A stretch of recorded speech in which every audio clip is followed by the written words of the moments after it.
मुल्क फारस का ताकतवर तरीन शख्स, हर मैदान को फतह करने वाला ईरानी लेजेंड हीरो, जिसने 7 मंजिलों को पार किया था और तिलिस्म की दुनिया में जा पहुंचा था।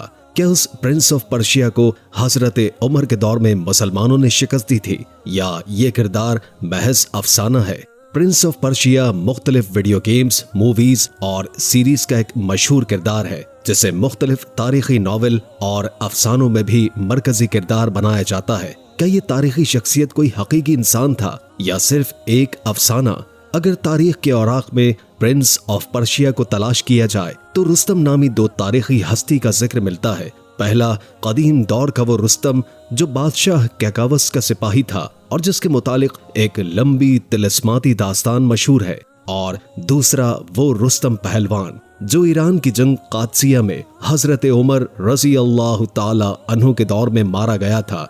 इस वीडियो में हम उन दोनों तारीखी किरदार के मुतालिक जानेंगे और देखेंगे कि प्रिंस ऑफ पर्शिया के लक़ब पर कौन सा किरदार पूरा उतरता है। क़ब्ल मसीह के रुस्तम का जिक्र फारस की दास्तान और अफसानवी किताबों में मिलता है, जिसके मुताबिक ज़माने कदीम के ईरान में जब क़यानी हुकूमत कायम थी तो सीस्तान में एक बहादुर सिपाही जाल के यहाँ एक लड़का पैदा हुआ जिसका नाम रुस्तम रखा गया। तिबरा के मुताबिक ये वही दौर था जब हजरत मूसा अलैहिस्सलाम बनी इसराइल को लेकर मिस्र से हिजरत कर चुके थे और सहराई सीना में मुकीम थे। बिल्कुल उसी जमाने में ईरान में किकानी हुकूमत बड़े आबोताब के साथ चमक रही थी। ये जरतोश से पहले का जमाना था।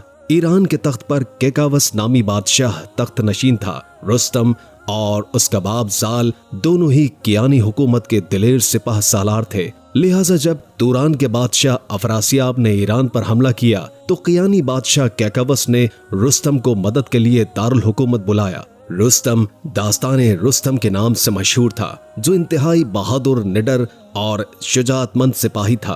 कियानी बादशाह ने रुस्तम को एक लश्कर के साथ अफरासियाब को रोकने के लिए रवाना किया। लिहाजा रुस्तम और तुरानी बादशाह अफरासियाब के दरमियान तुर्किस्तान की सरहद पर एक खूनरेज जंग हुई, जिसमें अफरासियाब जख्मी होकर भाग निकला और रुस्तम ने अपनी ताकत और जोरे बाजू का लोहा मनवाया। कहते हैं कि इस जंग में अफरासियाब की तरफ से खुद रुस्तम का बेटा सोहराब मैदान जंग में मौजूद था, जबकि रुस्तम की मां ने रुस्तम को ये न बताया था कि वो उसी का ही बेटा है। दोनों ही जंगजू पहलवान थे।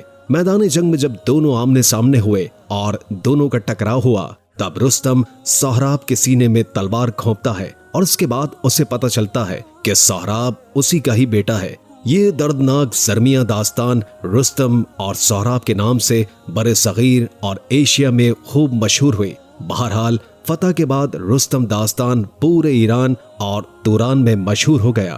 कैकावस ने रुस्तम की बहादुरी से खुश होकर उसे सीस्तान के साथ ज़िलिस्तान की हुकूमत दी और उसे चांदी का ताज अता किया, जिसे पहनने की उसे इजाजत मिल गई। रुस्तम की दास्तान में दिलचस्प मोड़ तब आया जब कैकावस एक तवील सफर पर निकला। दरअसल वाकया कुछ यूं था कि कैकावस ने ईरान की एक कदीम देवमालाई कहानी सुनी थी। कहानी ये थी कि माजना दरान देव और परियों का एक मशहूर शहर था। ये अलबरस पहाड़ियों की वादी में कहीं मौजूद एक तिलिस्माती शहर था।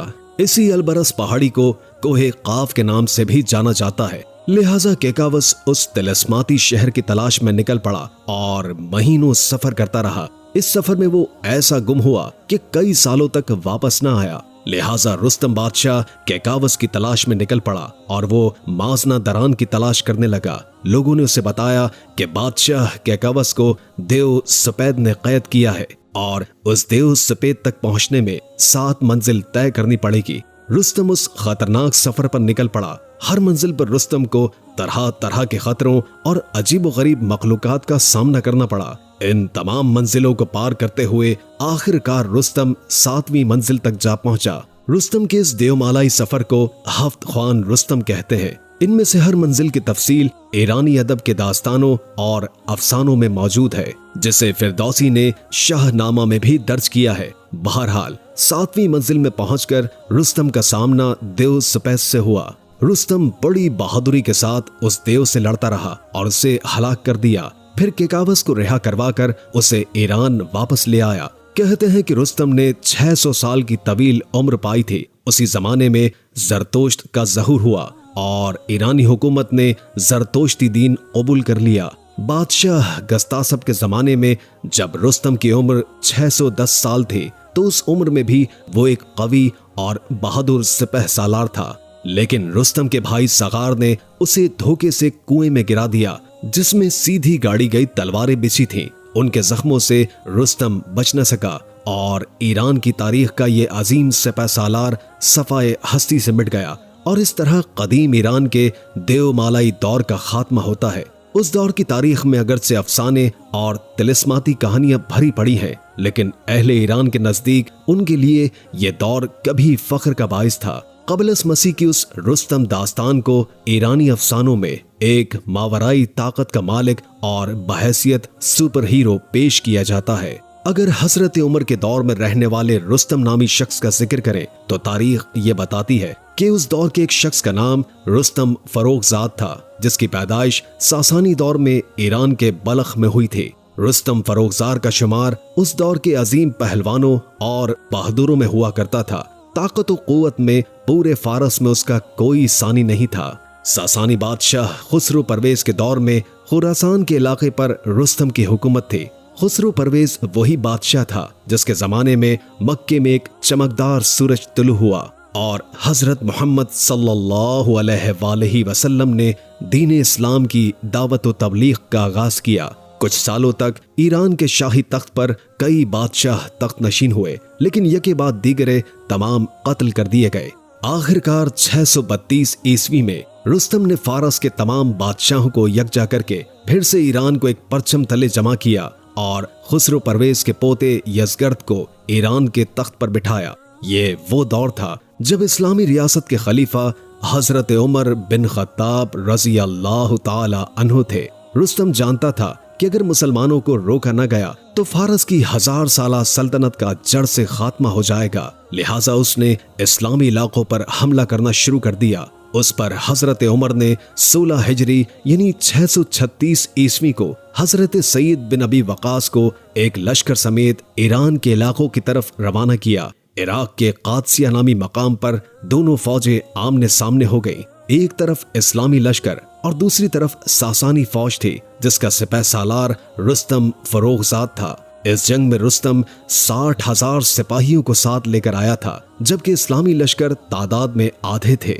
इसके बावजूद हर मैदान का फाते रुस्तम पहलवान पर खौफ तारी था और वो जंग करने से कतरा रहा था।